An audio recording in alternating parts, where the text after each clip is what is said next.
Social Security number out over the phone or in an email. We've heard those tips before, but what happens to you when you die? One woman says thieves are targeting the one person who can't fight back, her dead husband.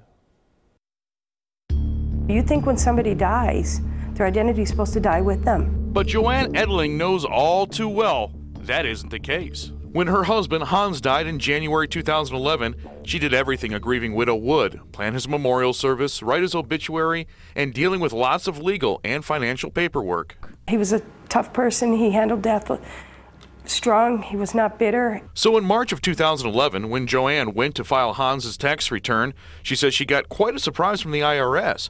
She says they told her a tax return had already been electronically filed for her husband. I says, well, it wasn't filed by me, and it wasn't filed by my husband because he's deceased. She filed an affidavit with the IRS and was in for an even bigger surprise. Somebody filed a false return in Florida under my husband's Social Security number. They also opened a bank account to get that money directed into their account. The IRS couldn't comment specifically on Hans's case. Joanne says her husband was retired and didn't pay many bills online. I would have made sure his obituary was not out there if I knew this was going to be the results of it. You know, the birth date is on there, the date of death, where the person lives. John Hurt works for the Secret Service here in Milwaukee. He says this happens all too often. It's a heartless crime, essentially. But the obituary may have just been the start. Joan thinks she knows where the thief got the rest of the information. When she got his death certificate, she couldn't believe Hans' full Social Security number was right on it. Any means that they can try to steal identity, they'll do it. And the death certificates for the state of Wisconsin all come down here to Madison, to the state of Wisconsin Department of Health and Family Services. That department has been able to confirm to us that some of those Social Security numbers are listed on those death certificates.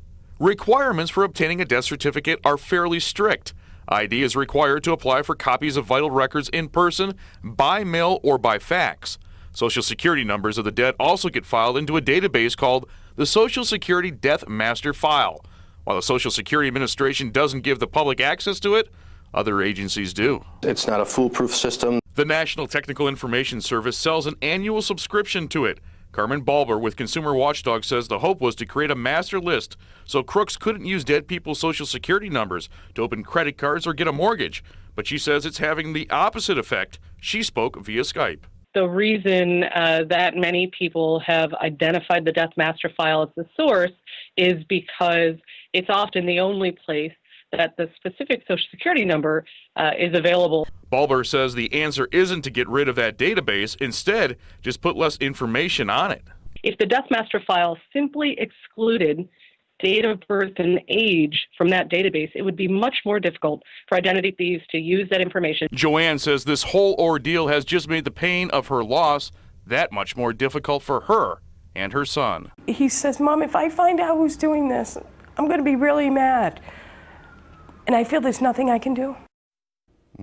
The Social Security Administration admits it is aware of concerns over the Death Master File, but say it would most likely take lawmakers to change it. Michael Carroll. This is kind of scary. So what is it you can do if a loved one dies? You got to be really active. You got to contact the IRS, banks, credit cards. Make sure you see that process through, and then you're probably going to want to take a good close look at your credit history from time to time to make sure it's not happening. Yeah, so people have already been through so much than this. Absolutely. Yeah, good warning. Thank you very much, Rob.